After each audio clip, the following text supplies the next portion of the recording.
Welcome students. So let us start with your economics class. So we have started with the chapter employment, growth and informalization. And we started with some of the basic concepts related to the chapter. So now we will proceed with the leftover concepts that we are going to discuss today. The next is jobless growth. The two words together seems to be quite contradictory. On the first hand, we have a word called jobless, which shows a state of unemployment, and growth, which is a positive sign for any economy, which shows prosperity and development. So what is jobless growth? Jobless growth refers to a situation in which the GDP of the economy is rising but employment opportunities are not increasing.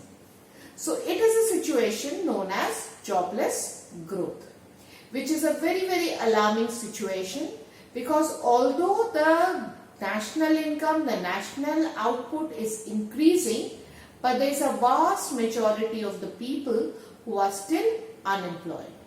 Next, casualization and informalization of employment. Now, what does casualization and informalization means?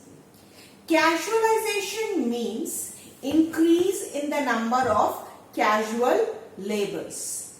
As we did that there are two types of hired labor, casual laborers and regular or salaried laborers.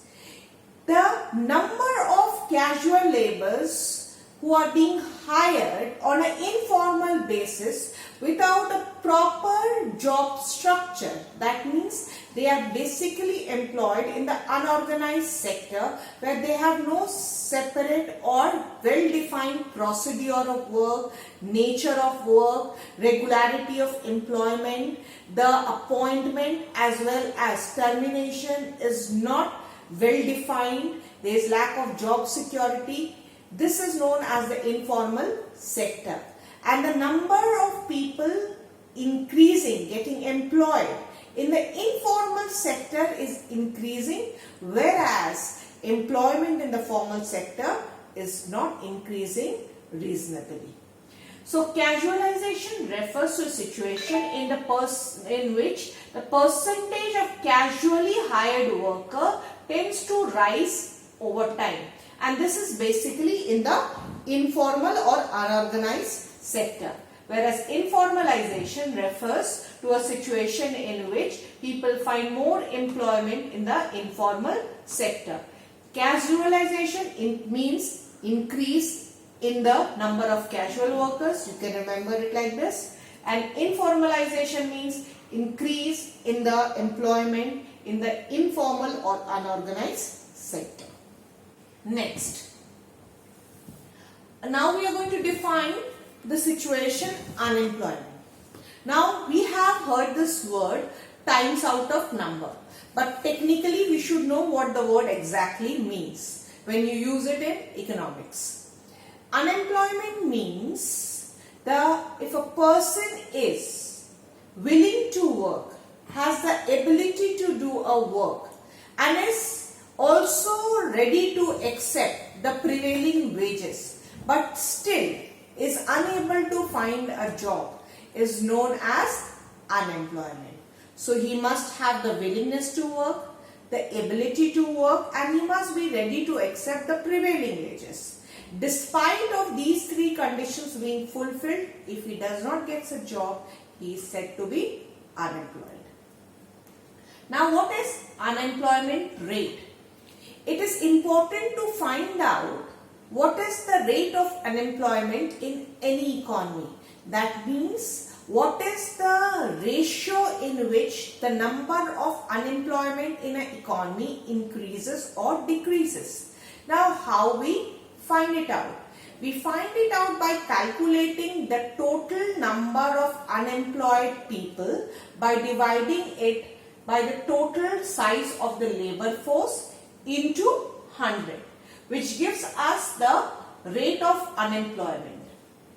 As we can see, it is the percentage of labor force who are unemployed. Next.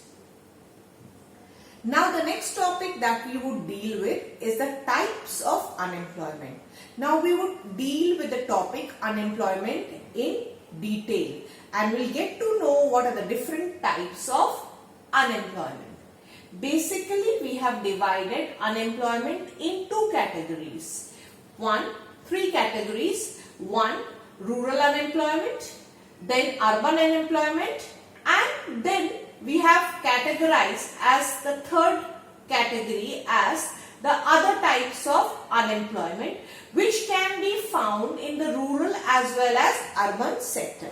Basically, we have classified the unemployment that is in the urban sector, in the rural sector, and there are certain forms of unemployment which are found in both urban and rural area, and they can exist in any kind of economy. So let us find out what are the types of rural unemployment first. There are basically two types of rural unemployment, that is seasonal unemployment and disguised unemployment. Then we come to other forms of unemployment. It can be open unemployment, frictional unemployment, structural unemployment, cyclical unemployment. And the third category of unemployment, which is basically urban unemployment, includes industrial unemployment, educated unemployment, and technological unemployment. Technological unemployment and structural unemployment are quite related. Now we would take them one by one. Let us first begin with what is frictional unemployment. When a person is in a particular job and he switches over his job from one job, when he moves to another job, the period of time for which he remains jobless or without a work, it is said to be frictional unemployment.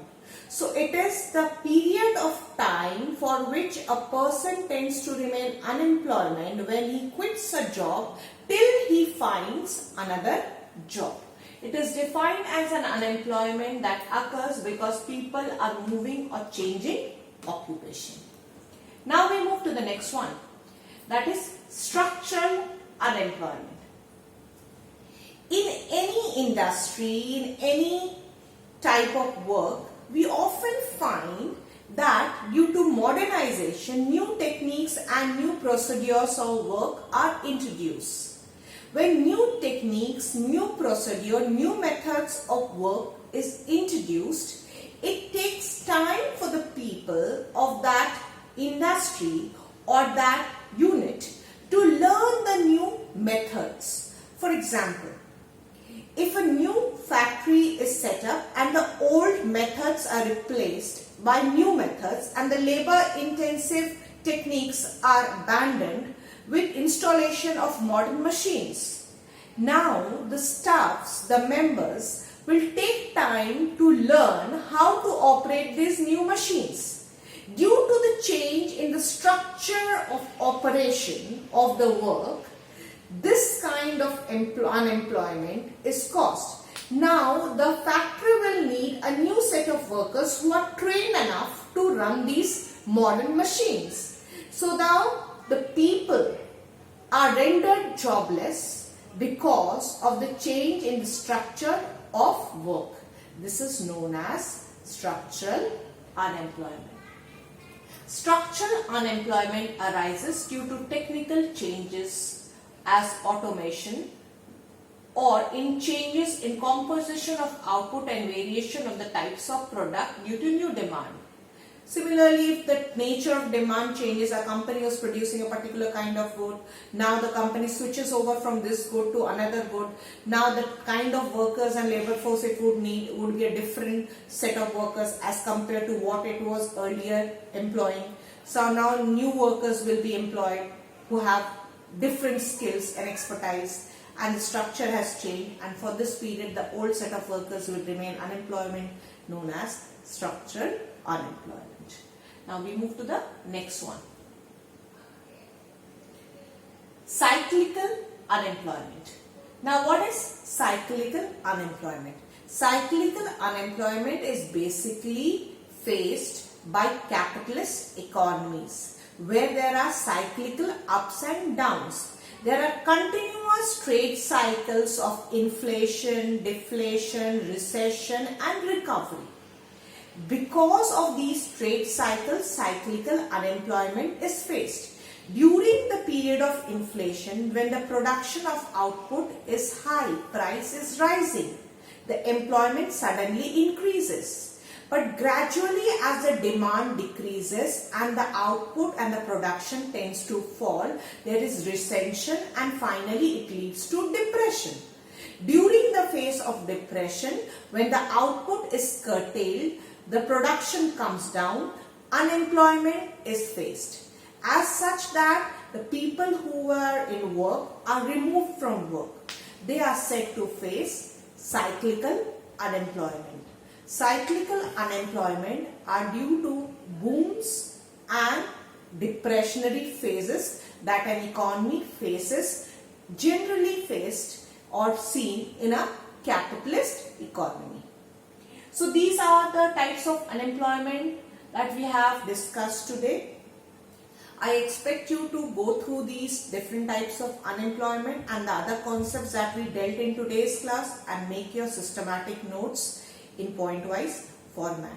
For any queries, you can post your comments. I will deal with your problems in the next class. Please take care and be safe. Thank you.